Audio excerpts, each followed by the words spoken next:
have one vestibule, one entrance, fairly large opening all the way across. So the entrance to the tent is nice, it's easy. At the roof you have a line so you can hang your clothes, and it also plays a role of a bit of a tension system, but just a little bit. That's a nice thing. You have another hook in here, so you can put another line if you wish. As far as the ventilation goes, this is the nicest thing about it. You have two ventilation ports opened like this, mesh door, and then the ventilation port outside can be closed or opened by two separate zippers that go to the side. That is quite okay because you don't have to go out of the tent to adjust your ventilation, and that's not the case with all of the tents, so I like this. Also, if you want, you have place for some additional gear in here. Not much, but the trekking poles will fit just nicely, and maybe something you want to have a handy, like a bottle of water if you don't want to have it inside the tent. That's good.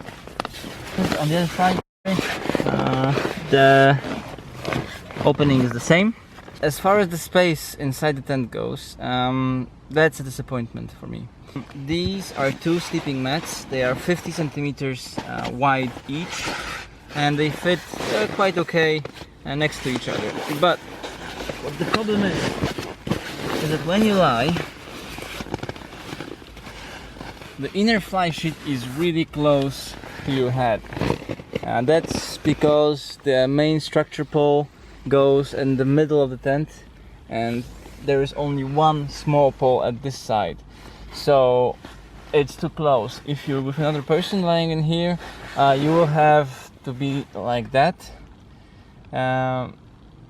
That is uncomfortable for some people, especially because this thing is really electrostatically active, so your hair just go up.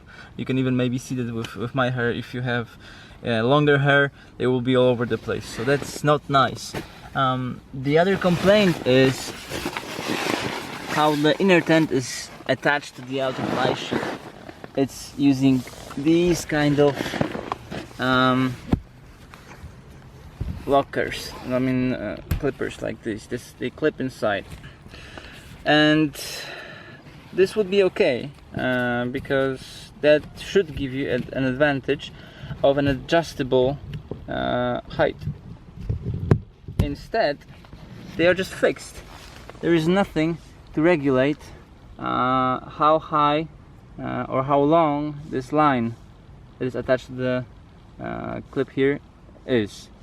So that's bad. You cannot adjust in any way how far the inner tent is pitched. What is worse, the lines by design are just too long, and the inner tent just sags regardless of how well and how strong you pull the outer fly sheet tight. The inner tent will still sag on you, and will just, you will have this impression that it's just falling on you. This is a major, it's maybe not a design flaw, but it's a major advantage of the tent, or a constructional thing that could be used and never was. And there's a lot of these with this tent. Another complaint is that these lockers are not easy to operate. As you can see, just now I'm trying to lock it in place, and it just doesn't work.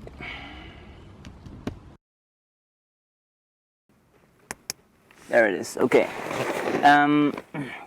The locking mechanisms work quite nice for all of them, except for the one in here, I suppose. When you try to detach this one, I think it's made by design and it's really hard to detach. For me, it's pointless to do something like that, because if you want to detach the whole inner tent, you just want to do it, and there is no reason for the manufacturer to assume you can't do that. Especially that the condensation in this tent is quite a problem. There is no top ventilation port, so there's just these two, and they work quite nice because you have nice breeze going, top to bottom.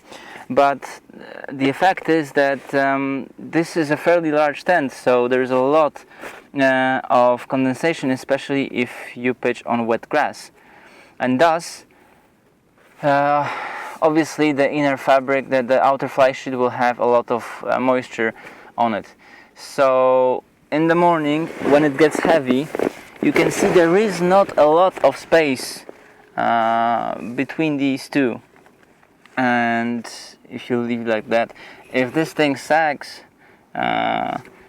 it does touch the inner fly sheet, especially on the other side. This side in here, it has a vestibule, so there's more space, but on the other side the outer fly sheet is much closer to the inner fly sheet, and thus even if you pull it tight, it will in the morning get your inner tent wet. The color of the inner fly sheet, the color of the tent is nice.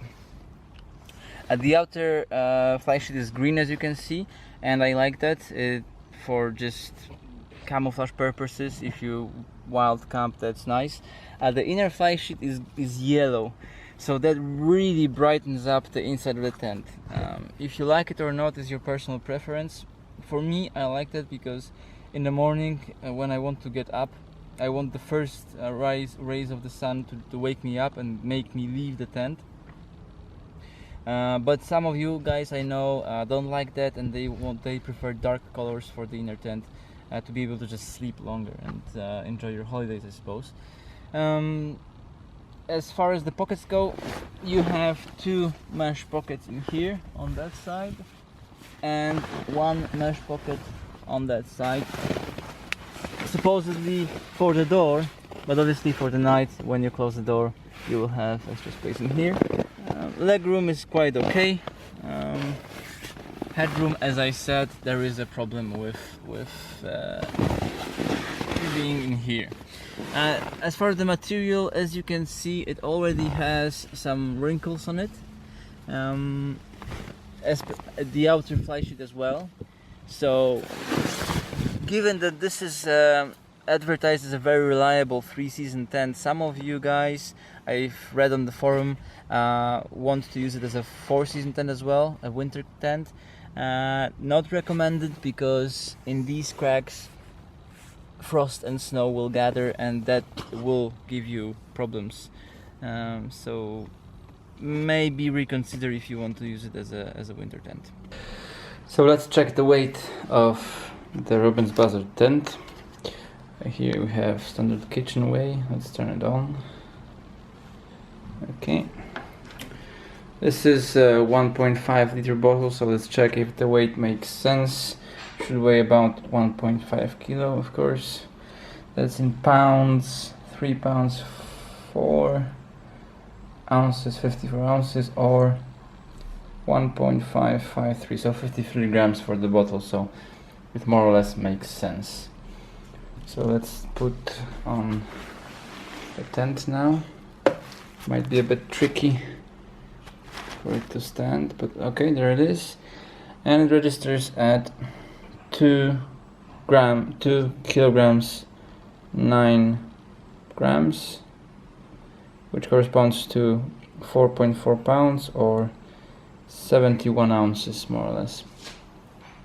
So it's a bit more than they say, and than the manufacturer says in their specifications, but still relatively okay, and more or less what is promised. So yeah, just checking another time. Yeah, that's the same result. So 2 kilograms with the whole pack, and that obviously contains the pegs, the main structure pole, and everything that you need to set up the tent. Alright, so that's it. I hope you liked the review. If I've missed anything, just let me know and I'll add some information for you. We can test the tent in any way you want. Yeah, thank you guys for watching.